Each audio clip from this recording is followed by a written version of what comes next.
मेरा नाम है हरिया, मैं काम करता हूँ बहुत बढ़िया, खाता हूँ खाना और रोज गाता हूँ गाना। अरे यार, आज तो बहुत देर हो गई। इस खतरनाक जंगल को देखकर तो मेरे हाथ पैर ठंडे हो गए हैं। अगर मैं वक्त पर गांव नहीं पहुंचा तो मालिक बहुत नाराज हो जाएंगे। तभी हरिया को एक आवाज सुनाई देती है। सुनिए हरि जी। अरे, ये आवाज किसने दी? तभी हरिया को सामने कुछ दूर एक औरत खड़ी दिखाई देती है। अरे भाई, ये औरत अकेली इतनी रात को इस जंगल में क्या कर रही है? चलकर पूछना पड़ेगा। फिर हरिया अपनी बैलगाड़ी उस औरत के सामने लाकर रोक देता है और उससे पूछता है। अरे सुनिए, आप इतनी रात को इस खतरनाक जंगल में अकेली क्या कर रही हैं? तभी वो औरत मीठी आवाज में कहती है। अरे हरु जी, आप आ गए। मैं कब से आपका इंतजार कर रही थी। वैसे तो यहाँ से काफी लोग गुजर चुके हैं, लेकिन मैं खास आपका इंतजार कर रही थी। अच्छा, तुम सच कह रही हो? मुझे तो यकीन नहीं हो रहा है। वो क्या है ना, आज तक किसी ने मुझसे इतने प्यार से बात नहीं की। हाँ हरु जी, मैं सच कह रही हूँ। अब देर मत करिए और जल्दी से मुझे मेरे घर तक छोड़ दीजिए। हाँ, कौन सी बड़ी बात है, अभी छोड़ देता हूँ। आप मेरे पीछे बैलगाड़ी में बैठ जाइए और मुझे रास्ता बताते चलिए। फिर वो औरत हरिया की बैलगाड़ी में बैठ जाती है और हरिया बैलगाड़ी हाँकता हुआ आगे चल पड़ता है।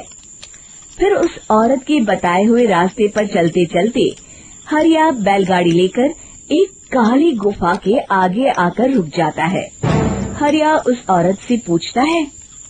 हाँ देवी जी, आपका घर कहाँ है? यहाँ तो एक गुफा के अलावा और कुछ नहीं है। तभी अचानक वो औरत हवा में उड़ने लगती है। देखते ही देखते उसका सुंदर रूप एक डरावनी चुड़ैल में बदल जाता है और वो जोर जोर से हंसती है। अरे तू तो एक नंबर का बेवकूफ निकला। तू तो बड़ी आसानी से मेरी बातों में आ गया। अरे मर गया रे, ये तू एक चुड़ैल है। हे भगवान बचा ले, ये तो बड़ी डरावनी दिखाई दे रही है। और फिर अगले ही पल हरिया की बैलगाड़ी में रखा सारा सामान हवा में उड़ता हुआ उस काली गुफा के अंदर चला जाता है और वो चुड़ैल भी उस गुफा के अंदर जाकर कहीं गायब हो जाती है। हरिया ये नजारा देख बुरी तरह घबरा और परेशान हो जाता है। अरे, ये चुड़ैल तो मेरा सारा सामान लेकर गुफा में गायब हो गई। अब क्या होगा? अगर मैं गांव खाली हाथ गया तो मालिक मेरी अच्छी खबर लेंगे। मेरी इस बात का कोई यकीन भी नहीं करेगा। फिर आखिर वही हुआ। हरिया के मालिक चंपक सेठ को हरिया की किसी भी बात पर रत्ती भर भी यकीन नहीं हुआ। चंपक सेठ को लगा हरिया झूठ बोल रहा है और उसने ही लालच में आकर सारा सामान हड़प कर लिया है। फिर हरिया को बेईमान समझकर चंपक सेठ उसे काम से निकाल देता है। अगले दिन अपनी दुकान में परेशान बैठा चंपक सेठ गुस्से में बड़बड़ाता है। अरे, दुकान में तो सामान बिल्कुल भी नहीं है। अब मुझे ही शहर जाकर सामान लाना होगा। फिर वो अपनी बैलगाड़ी लेकर शहर चला जाता है। शहर से सामान लेकर जब चंपक सेठ वापस गांव लौट रहा होता है, तभी उसे एक आवाज सुनाई देती है। चंपक जी, ओ चंपक जी। अरे, ये तो कोई मेरा नाम लेकर मुझे पुकार रहा है। फिर उस रास्ते में वही औरत खड़ी दिखाई देती है। फिर क्या था, हरिया की तरह चंपक सेठ भी उस औरत के पास अपनी बैलगाड़ी लेकर जाता है और वो भी उसकी चिकनी चुपड़ी बातों के मुंह जाल में फंस जाता है। फिर चुड़ैल उसे भी अपनी गुफा तक ले जाती है और उसका सारा सामान लेकर गुफा में गायब हो जाती है। बेचारा चंपक सेठ लाचार होकर खाली हाथ गांव लौट आता है। फिर ये उस जंगल में रोज की बात हो जाती है। जो कोई भी शहर से कुछ लेकर गांव की तरफ लौटता, वो चुड़ैल उसे बेवकूफ बनाकर उसका सारा सामान लेकर गुफा में गायब हो जाती। एक दिन हरिया एक लकड़हारे को उसी जंगल की तरफ जाते हुए देखता है। फिर हरिया उसे रोकते हुए कहता है, अरे भाई, क्यों अपनी मौत को दावत दे रहे हो? मेरी बात मानो, आगे जंगल में मत जाओ, वहाँ एक बड़ी भयानक चुड़ैल रहती है। लकड़हारा हरिया की बातों को नजरअंदाज करते हुए कहता है, अरे भाई, मुझे पहले ही बहुत देर हो चुकी है, मुझे जाने दो भाई।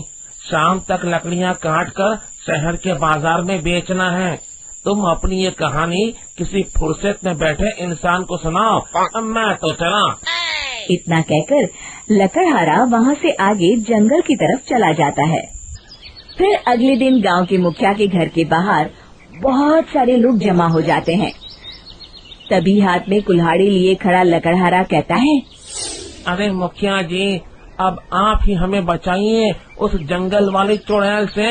हमारा सारा काम तो शहर से ही होता है। अरे मुखिया जी, उस चुड़ैल की वजह से तो मैं पूरी तरह बर्बाद हो गया हूँ। हम सबको मिलकर उस चुड़ैल का कोई इलाज करना पड़ेगा। तभी भीड़ में खड़ा वीरा कहता है, आप लोग चिंता मत करिए, कल से वो चुड़ैल किसी को नहीं लूट पाएगी। मेरे पास एक बहुत अच्छी तरकीब है। तभी चंपक सेठ उसका मजाक उड़ाते हुए कहता है, अरे तेरा नाम वीरा है तो क्या हुआ? तूने अभी उस चुड़ैल को देखा नहीं है? जाकर अपना काम कर, बड़ा आया। तब मुखिया जी कहते हैं, नहीं नहीं चंपक सेठ, मुझे लगता है हमें इस लड़के को एक मौका देना चाहिए। फिर सभी गांव वाले मुखिया जी की बातों से सहमत हो जाते हैं और वीरा शाम को एक बैलगाड़ी में कुछ सामान लादकर उस जंगल की ओर चल देता है। वीरा, ओ वीरा, कहाँ जा रहा है? तभी वीरा मुड़ के देखता है, वही चुड़ैल एक औरत के रूप में खड़ी है। अरे बहन जी, मैं आपको ही ढूंढ रहा था। देखिए, मैं आपके लिए क्या लाया हूँ। अरे वाह, तू खुद मेरे लिए इतना सामान लाया है। तू ही अकेला गांव में समझदार है। जरा देखो, मैं भी खोल के, बड़े भूख लगी है। जैसे ही चुड़ैल उस सामान पर से कपड़ा हटाती है, एक भगवान शिव की तेज रोशनी उसके अंदर मूर्ति से निकलती है और चुड़ैल अपने असली रूप में आकर जलने लगती है। अरे मैं जल रही हूँ, बचाओ! बचाओ!